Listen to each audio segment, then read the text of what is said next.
hommik lõikasid lange ääres. Sööme tatraputru ja toasti ja 2 ühes kohvi. Teeme väikse kiire tuuri ka. See on siis ühiskasutatav elutuba hostiga koos. Siin on väike köök. Sipelgad jooksevad üle pliidi vahepeal. Siin on meie magamistuba. Täitsa mõnus. Päris hea uni oli siin. Vannituba. Vannitoaga on niimoodi, et minul ei õnnestunud väga sooja duši all käia, aga Gerdil vist juba õnnestus, sest et kui paned väiksema surve, siis on lootust saada soojemat vett. Siin on suured kutsad. See on tõesti suured. Tere hommikust! Tere hommikust!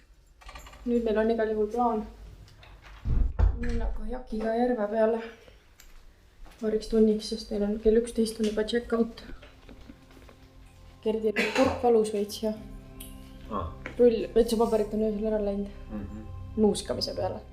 Panajatšeli linnas peatusime ühe kohaliku mehe järveäärses majakeses. Asukoht oli ideaalne, vaid paar sammu järve äärde, kus sai kajakeid rentida. See on vist meie koer, meie matkakoer. Äkki see on giid?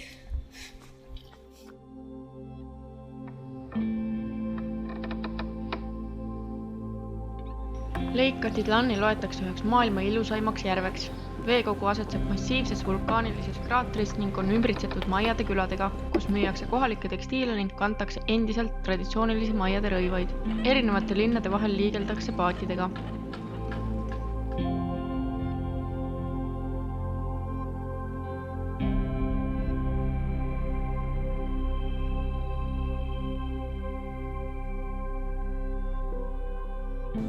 Tahaks kajakki rentida, aga siin pole mitte kedagi. Kirjas on, et tuleb vist helistada, kui tahad midagi rääkida, aga veel hetkeseisuga pole veel seda kohalikku SIM-kaarti ka. Igasugused kõned on päris kallid.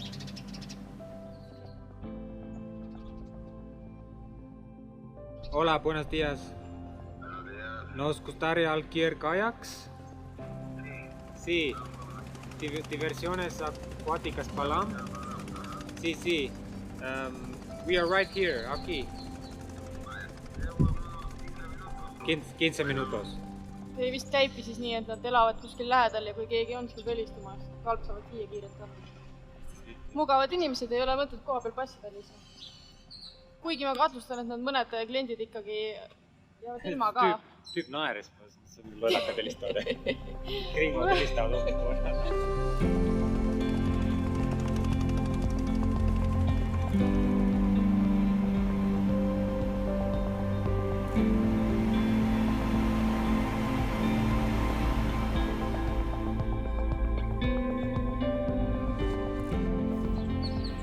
Meie raft läheb või kajak tähendab. Okei, venga.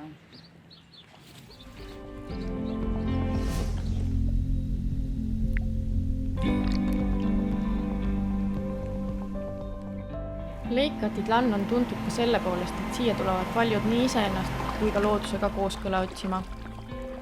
Paljud järveäärsed külad ei ole autoga üldse ligipääsetavad. See on aidanud küladel puutumatust säilitada. Siin korraldatakse palju joogalaagreid, meditatsioone, šamanistlikke rituaale ja tseremooniaid. See kõik annab järvele maagilise ja veidi salapärase kuulsuse. Pole ka ime, et siia on tekkinud üsna suur hippide kogukond.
paljude turistide jaoks ongi Lake Atitlan põhiline sihtkoht, kuhu Guatemalast tullakse ja nädalaks, paariks või isegi kuudeks puhkama jäädakse.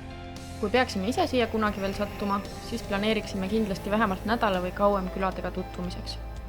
Panajatšeli linn. Armas väike turistikas. Armas või? Armas, jah. No praegu see tänav on armas.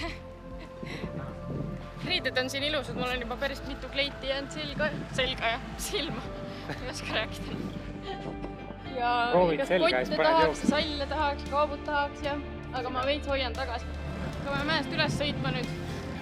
Kobaani. Kõigepealt koju ja siis asjad kokku.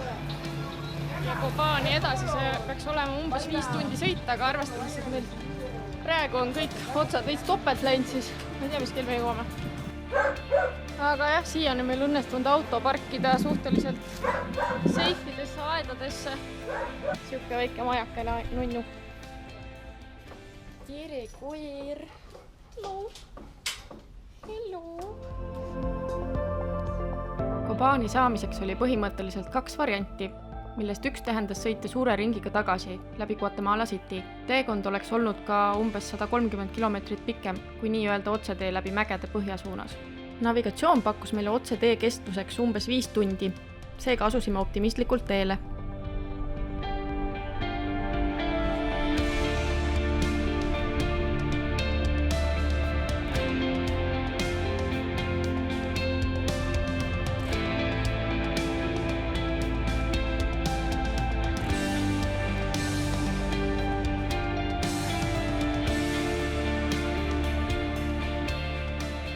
Teel Kobaani väiksed linnakesed pingeliselt üritame kuskilt süüa leida ja siis lõpuks mingisugune Domino pizza on siin nurga peal.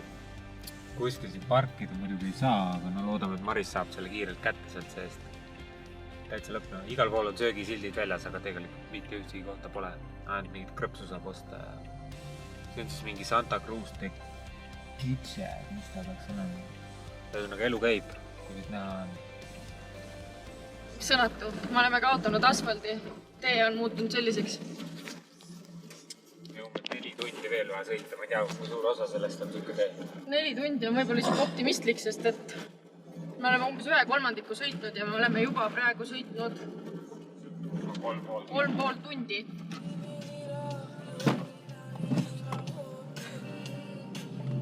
Kohvrid on ikka taga veel või? Täitsa lõpp.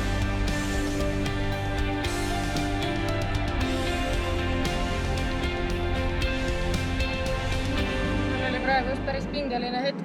Me olime mingis väikses külakises, kus meil näitas GPS, et me peame minema üle silla, üle jõe. Aga sild oli blokeeritud ja ta juhatas veel mingisse tänavasse, kus oli mingi asi ette ehitatud. Me juba mõtlesime, et kas peame 5 tundi tagasi sõitma või mis saab. Aga endiselt näitab meile, et üle 3 tunni on sõita, nii et jääme veits pimede peale. Vaade on sellepärast super. Jah.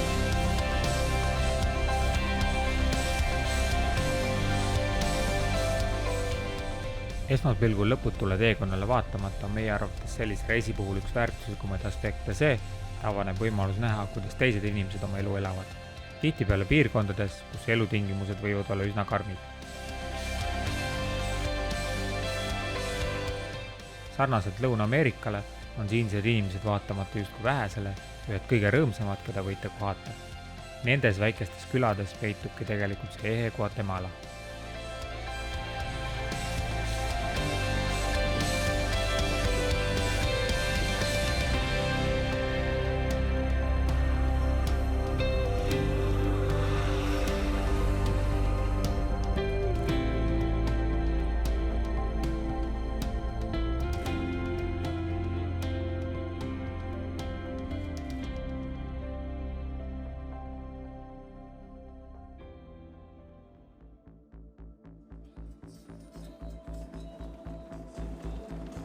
Selline on siis see tee, mis meid juhatab Kobaani.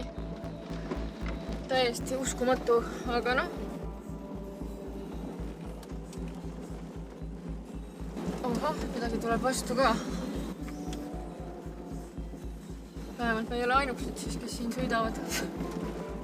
Keskmine kiirus oli umbes 4 kilomeetrit tunnis ja minna oli veel vähemalt 40 kilomeetrit. olukord ei tundunud enam väga positiivne. Sõitsime täielikus pimeduses mägiteedel, mis olid kohati sisse varisenud ja suurte kivitunnikutega kaetud. Kui me poleks juhuslikult autorendist saanud 4-veolist masinat, siis oleksime ammu pidanud tagasi pöörduma. Teatud lõikudel oli äsja möödunud vihm tee kohati läbipääsematuks muutnud. Suured veoautod olid kitsal teel mudas kinni ning ei olnud enam selge, kas edasi on üldse mõtet trügida või peame lihtsalt hommiku ära ootama. Nii et mina olen suht hirmul juba autot. Hea meelega ei filmiks enam, aga Kert arvab, et ikka halbu asju filmime. Filmime siis seda, kuidas me oleme siin. Aru. Enam ei virise Eesti teedele. Jah. Mägine seiklus Kobani võttis eeldatava 5 tunni asemel 11. Kuigi jõudsime kokkulepitud ajast päris palju hiljem ööbimiskohta, saime kenasti hostelisse sisse ja puhkama. Ja jõudsime Kobani. Uskumatu. See on küll juba veits uskumatu. Täiesti uskumatu. Ei oska kirjeldada, lähen magama hoopis. Homme ootab ees taas pikk sõidupäev Florese suunas.